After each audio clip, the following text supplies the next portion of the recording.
Hey Warrior fans, welcome to another episode of Warrior Rewind, Season 5. I'm Andrew County with our new anchor, Bianca Cordova. Hi Warrior fans, and thanks for welcoming on to Warrior Rewind. Let's jump right into the season. So last year, Stan State's golf team were named conference champions. Yeah, and this year we don't have the returner Trevor Clayton, so I'm interested to see how the team were doing.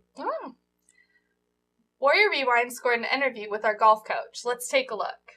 It's going to be more though because I'm moving these out. All right.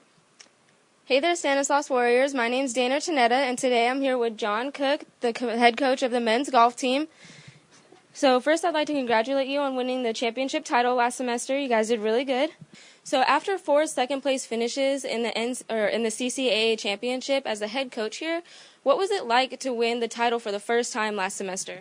It was kind of a shock because of the previous years. The teams I had probably had a better chance of winning it, and we just never got it done. And this year, we kind of backdoored a victory, and we played really good.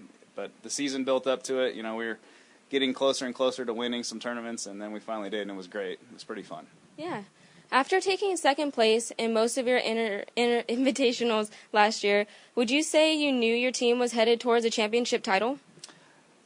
Yes, our goal was to play really good for our Haney Stanislaus Invitational, and that's always kind of a key tournament on our calendar, which is right before the conference tournament and leading us to regionals. So we kind of get a hot stretch going at that time. We try to kill momentum and carry us into the nationals, but unfortunately we didn't make it to nationals this year. I'm sure you will next year. So you've also had some pretty standout golfers, such as Anthony Mangaray and Jaskaran Sehota, none of which were seniors. So do you think we can expect all of them to be returning next semester? Yes, actually Jaskaran's going to be redshirting this year. He's decided he needs to get caught up in school a little bit so he can graduate and then play his last 2 years for me. And then Anthony, he was an All-American last year. I'm looking forward to him be a senior leader on the team this year. It'll be a good experience for him to be a leader this year. Yeah. So with most of the returning golfers, do you think we can expect the same success from last semester to carry on to next season? That's a tough question, but we kind of take it one tournament at a time. I've got 5 new kids coming in this year, 4 freshmen and 1 JC transfer, so it's going to be little rough patches early, but I think by the end of the year we'll have a good chance to make a run for the regionals and on to nationals. All right. Well, thank you for your time, Coach Cook. It was really nice talking to you. Back to you, Bob. Thanks a lot, Dana, and good luck to our golf team this season. The women's basketball team had to face Dominguez Hill with a limited roster on Friday night. Camille Roberts was recovering from a concussion while Brianna Cotton was out due to an illness. However, in just the second game of Erica Larson's career, she snatched 11 rebounds. Aliciana Whitney led the Warriors and scored 12 points. In the first half, Stanislaus stayed in the game with back-to-back three-pointers by Alyssa Valentine and Morgan Roots. Alyssa Valentine finished the game with a total of 10 points. After trailing by just 1 point for the remainder of the game, the Warriors fell short. The final score was Toro 65 and Warriors 62, leaving women's basketball hungry for Saturday night's game. In 4 of the last 6 home games, the Warriors have won by an average of only 4 points, providing a lot of really close games for the Warrior fans. Friday night's game was no exception. The low-scoring game was not pretty for the men's basketball team, but they were able to take control at the free throw line in the second half, beating the Toros 53-48. While the Warrior fans were glad to see Tyler Barber return, it was Shea Matele who had a great night with another season high of 7 assists. He led the Warriors by putting up 14 points. Christian Bain, a first-year freshman, also made an impact Friday night, making all attempted shots and giving the Warriors another 13 points. Danny caught up with Christian after the game.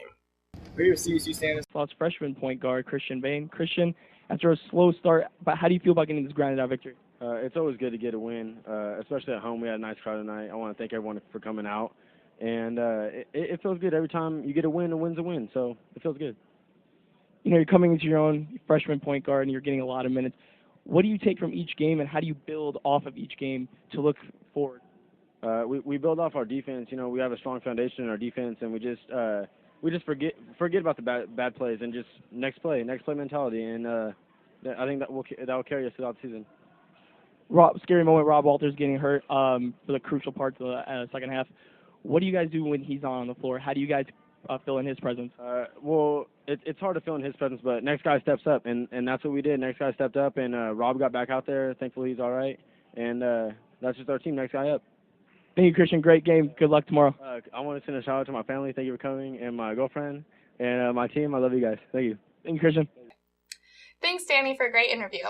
Now, County, I noticed Rob Walters had a really tough game on Friday. Yeah, he's been getting bounced around a little bit, but he's coming back really strong. He got his eye cut, he got hit on the head, his elbow's a little bit sensitive, but he is consistently putting up numbers. 10 points, 11 rebounds, 3 blocks, 2 steals on Friday alone. Wow, and you know what? That's what makes a great Warrior. Yeah.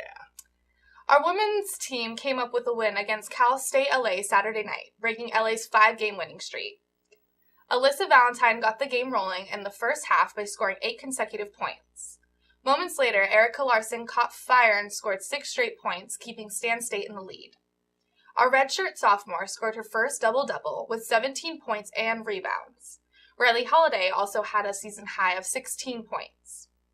Our Warriors rebounded LA 45-39 and walked off the court with a 67-60 victory. Warrior Rewind reporters were able to score a few questions with Erica Larson and Alyssa Valentine after the game. All right, Warriors, we are joined here by Alyssa Valentine and Erica Larson, both having a great game tonight, putting up some big numbers. Lee, she finished with 23 points. Erica putting up 17 with 14 rebounds. They just broke LA's 6 out of 7 game streak.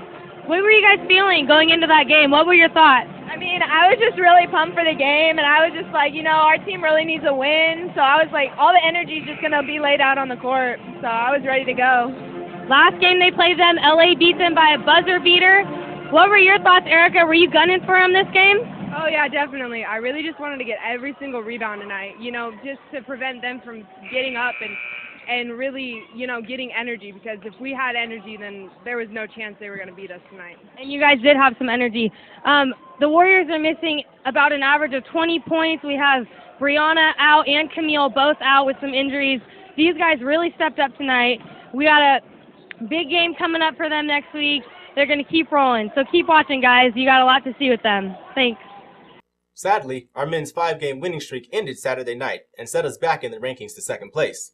Although Rob Walters took a beating Friday night, he came back with his A game Saturday by scoring 14 points and 10 rebounds, earning himself a second consecutive double-double. Tyler Barber earned the Warriors another 12 points, including 3 three-pointers. The Warriors had a dry spell for a full 3 minutes in the final moments of the game, and the Eagles were able to capitalize just in time to put up an extra 6 points, winning 64-58. Aside from basketball, the softball team opened their season this past weekend on the road against Notre Dame de Namur. Both games resulted in a 1-point score difference, with both teams scoring 9 total runs in 2 games. The first game resulted in a 4-3 Stanislaus victory, and the second game resulted in a 6-5 Stanislaus loss. Both games featured a combination of 3 different pitchers. Cheyenne Harper pitched 3.2 innings, Natalie Rendon pitched 5.1 total innings and earned 8 strikeouts, while Jessica Verity pitched 5.2 innings and earned 8 strikeouts. On the offensive side, Alex Roll went 3 for 7 with 2 RBIs and 1 run scored, while Nicolette Vizcanio also went 3 for 7 with 2 run scores. The softball team will be home during homecoming weekend for a tournament at Pedretti Park. The baseball team opened their season on Monday, facing the Academy of the Arts in Oakland. The Warriors were able to shut down the Urban Knights after an impressive pitching performance by sophomore Nick Vumard, followed by a shutdown bullpen including Colby DeVries, Martin Gomez, and Aaron Godinez. The combination only allowed 3 singles, 1 run scored, while earning 7 strikeouts. But pitching wasn't the only thing that was on point for the Warriors, as the offensive scored 12 runs in the first game. Skippy Ferreira and Clayton Miller both hit 2-run homers, while the Warriors capitalized on 6 team errors coming from the Academy of the Art and the pitchers giving up 8 total runs. In the second game of the doubleheader against the Urban Knights, the Warriors were able to walk away with another win. This is starting the season out perfectly. The second game also included a firing offense as junior Eric Colombini hit a 2-run homer and junior Michael Chavaria drove in 2 more runs while going 2 for 3. Academy of Art committed another 4 errors in the second game, and the Warriors will come home to Turlock on Thursday and open their season at home already undefeated. Now let's take it to Ryan for our first standout athlete. Thanks, Bianca. What's up, Warriors? I'm Ryan McLaughlin, back with a new season of Warrior Standouts. This week, I chose to highlight senior guard Shea Matali from the men's basketball team. Here's what he had to say about the upcoming matchup versus Cal Poly Pomona. Yeah, this is probably probably going to be the biggest game of the season, the biggest weekend of the season, actually, because the top 4 teams are playing each other, and we're preparing hard, and we need this win, both wins this weekend, and this is probably going to determine the CCA championship, so we're just getting ready every day and just really trying to get this win this weekend. Broncos tomorrow at 7:30 for what's shaping up to be an intense homecoming game. Best of luck out there, Warriors. Back to you guys. Thanks, Ryan, for the interview, and good luck to all the sports that are going on. We have a lot of things going on this weekend with homecoming here, and baseball, softball, basketball, jam-packed. We do, and it's going to be a fun season this year. It seems like spring sports are off to a hot start for Stanislaus, and that will include the exciting weekend ahead as Warrior Athletics prepare for homecoming weekend. Although Saturday night's loss set the Warriors back, first place is still in sight and should make for an intense homecoming game this Friday, February 6th, and we hope to see you guys there. Thanks for tuning in, and we'll see you guys at the game.